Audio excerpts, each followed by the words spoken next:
Hey, everybody. Welcome back to another segment of HR Heretics. Today, we're talking about the most recent news in DEI, which is that Microsoft has reportedly fired its entire DEI team. Now, we've been talking about this since January, Kelly. And since we started talking about this, there have been multiple companies, Zoom, Snap, Tesla, DoorDash, Lyft, Home Depot, Wayfair, Facebook, Google, that have all downsized or completely removed their DEI teams. So now Microsoft is the most recent in this. What's your opinion on this topic? I'd love to just kind of opine on this together. I'm sure those who are listening are having the same kind of what the hell's happening. This article says a Business Insider leaked an email from a team leader sent to thousands of people stating at Microsoft that DEI was no longer business critical. And then a spokesman after that said, our DEI commitments remain unchanged. Our focus on diversity and inclusion is unwavering, and we are holding firm on our expectations, prioritizing accountability, and continuing to focus on this work. Well, my reaction is how? How are you doing that? To me, that said nothing. So it's so interesting, like the human kind of aspect of kind of birds of a feather. Do you know what I mean? Like back in, 2018, 2019, you couldn't walk without talking about DEI. And everyone was like, oh my gosh, it's so important. And now you just see these companies and everyone's doing the same thing. The question's why. It's so confusing to me, and I'm a little frustrated because the work is important. Like the goal of all of this is important. And you saw all these tech companies so committed, kind of trying to outdo each other on the commitment scale and hiring for this. And then less than 5 years later, you're seeing one by one, oh, they're doing it. We're going to cut it. We're going to cut it. It's disheartening to me, Nolan, because I feel like if that's happening that fast now, they really didn't believe in it back then. That's the only conclusion I can come to, is it was fake, right? It was posturing, and we had to do it because everyone else is doing it, or we'll look back. And that's disheartening to me for tech, actually, is my reaction. I'm just literally reacting live as this is coming out of my brain. But that's my reaction. So let me give you another couple of points to think about. One is, please, I think that this is a referendum on the tactics that DEI has used for the past, call it 10 years. And, these tactics, I think we're having a societal moment to where we're evaluating these tactics if morally we believe they're right. And secondly, if they are efficacious, like, are they working? And if you look at all of the DEI reports, there has been, at best, marginal improvement in representation.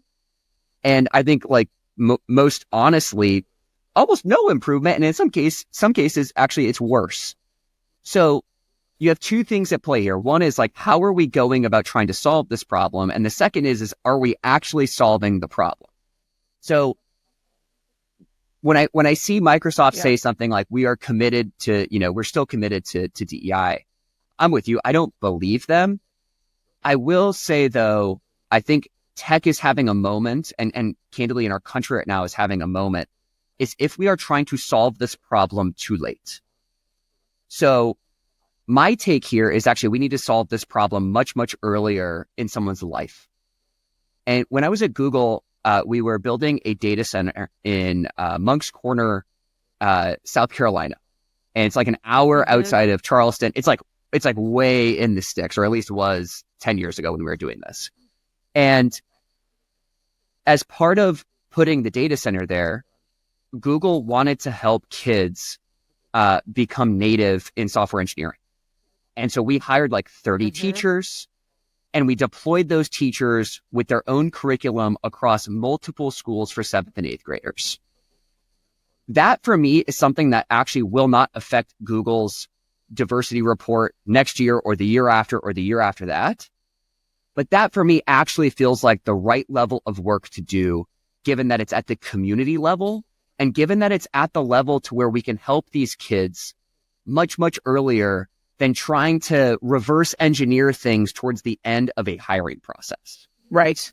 It is logical. And I do agree that the things that have been in place have not been effective as we would like. However, and you've seen this and I just haven't, in these articles with all these companies cutting it now, I don't see anything in its place of here's why we're doing this and here's how we're changing our approach. Like, that's what the frustrating thing for me is it feels like just a cutting versus I totally agree. We're cutting this to replace it with this or try this, or that's what's missing for me. And I just think, I think tech's had a long history of companies kind of copying each other and doing this. And I just feel like we've swung it back and we're seeing these folks do this. And I want to see what it's replaced with. I'm not reading any of that. Yeah, it's a good point. I mean, I think in Microsoft's case, like they have committed something along the order of like $150 million annually to diversity topics. Now, how they deploy that and what are those programs and where do they show up? Like no one actually knows, right? Like they're not telling us, they're just giving us this number. Yes. Yes. But I'm actually, I think it's a really good point, Kelly. I'm with you. I feel like we've been lied to, especially by big tech, like Google, Microsoft, Meta. They've all said that this is incredibly important to them. And now we're seeing them cut the teams that were owning these initiatives.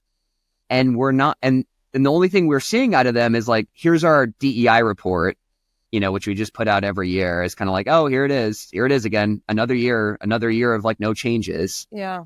Yeah. What are they doing? Like, because you could say that you really care, but your actions is what actually matters. And I'm with you. I think you're exactly right that these actions feel hypocritical. Right. And it's also makes me sad because there were good things that have been done. Like to just throw all this out and say it wasn't helpful at all, I think is a little naive. And talk perhaps, more about that. Right, talk more. Tell me more about what do you, because I tend to agree. I think intent was certainly good, but like, what do you think actually worked? I do think there are soft tissue type of improvements in how companies got better, right? As far as how they interacted with people, the inclusion, the no tolerance on folks not treating folks with respect. Like, I do think if you look at, I'm used to in 2013, 2014, kind of the rise of this bro culture in San Francisco and all these companies that actually did really terrible things and acted bad behavior, right? I think a lot of that was turned and had spotlights on it through DEI programs or articles or, again, and I was involved in some of them. So I do think that if I compare 2014 to 2024, it's day and night, so to speak, as far as the behaviors, the ethos, kind of the vibe in these companies. And I think that's a really good thing. And I don't want to lose sight of that because we don't see numbers changing enough, right? If those things hadn't happened in the last 10 years or whatnot, or back then, I do think we'd see a lot different type of companies now. And I just don't want that to seep back because of this. I just don't want these headlines that I don't think tell the whole story of DEIs being cut to give people permission, right, to regress back into behaviors and vibes that are just frankly unacceptable. So what I'm hopeful for, it's been kind of sad and negative. What I'm hopeful for is that we are, kind of turning from chapter 1 to chapter 2, so to speak, and the page is like mid-turn. I'm hopeful for more companies now to define what chapter 2 looks like in creative, different ways, continue the good stuff, but show us what it could look like as far as differently. And perhaps there are no DEI departments. I'm not advocating that they need to be there, but What I'm missing is the next generation, the better way of doing this within DNAs of companies. And those companies not just saying, oh, everyone's throwing it out. It's not business critical. We're not paying attention to it. That's my fear. You're totally right. Hey, everyone. We'll be right back in a moment after a word from our sponsors.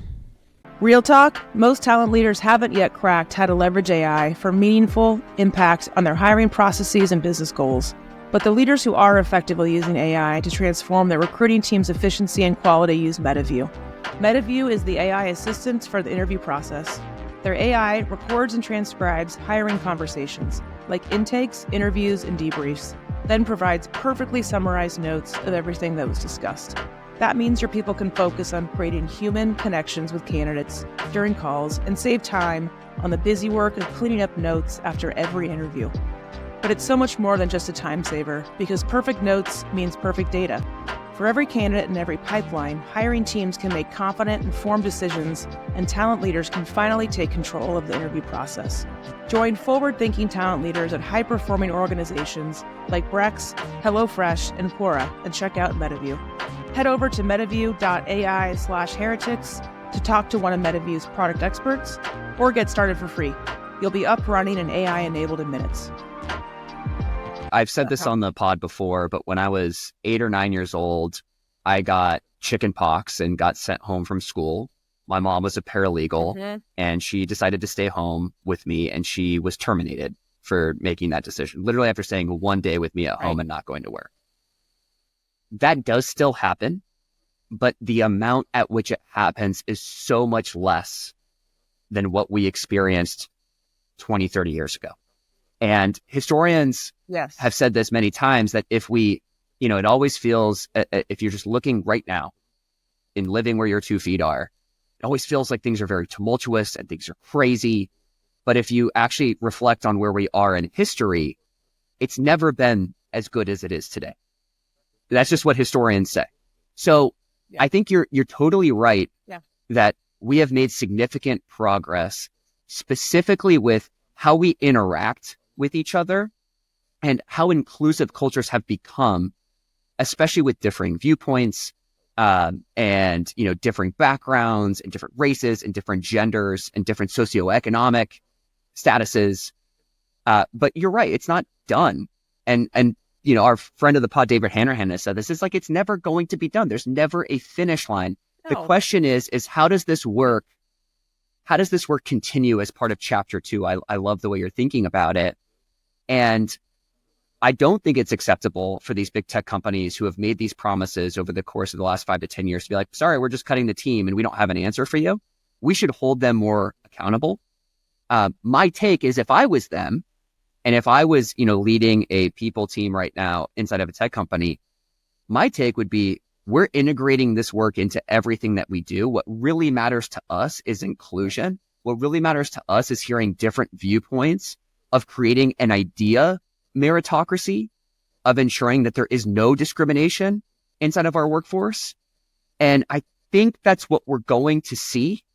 But the silence on what happens next is unacceptable from these big tech companies, because we look to them as everyone models after their behavior. Yeah. Right. And I've said this for, my 24 years in tech, we have the most, one could argue, the most resources, the most money, the most power to push the envelope and lead the way for others that need to be better. So if we pull back from that, who's going to do it? Freaking banks aren't going to do it. So that's right. That's why I'm pushing on this, because if we get lazy and fall back, it's going to put everyone out. You know what I mean? We're leading the way and we're raising the bar and we're forcing others to do this. And to your point about the story about your mom, I think that is some of the biggest examples of the progress we've made. It's not in the numbers or the quotas or the percentages. It's in these stories and these qualitative atmospheric experiences that I think should be more of chapter 2, because that leads to the percentages, right? You get more of these stories, all of a sudden, all these women want to work at this company. and then the percentages follow. So I think there's something along the lines of like the qualitative, environmental, kind of behavioral thing around this for chapter 2. And we've just led with, got to move the numbers, got to have an affinity group, and now we're diverse. It's like, it's just silly. I agree. So and the numbers haven't, and the numbers haven't moved. And so, I do think it's time to try something new. And look, we're going to continue this conversation here. We have been having these uncomfortable conversations now for months. And what's interesting for me, Kelly, last point, the conversations are getting less uncomfortable. Like, I think we're actually like, sunlight is the best disinfectant. Like, we're having the right discussion. We're no longer, feeling the pressure of being silenced. And so I'm excited to see what comes next. And I think it's an opportunity for many of our listeners who are operating inside of companies. For sure. Thanks, so all. Let us know what you think. HR Heretics is a podcast from Turpentine, the network behind Econ 102, Moment of Zen, and Turpentine VC. Subscribe, 5 stars, share it on Apple, YouTube, Spotify, anywhere you get your podcasts, all the things.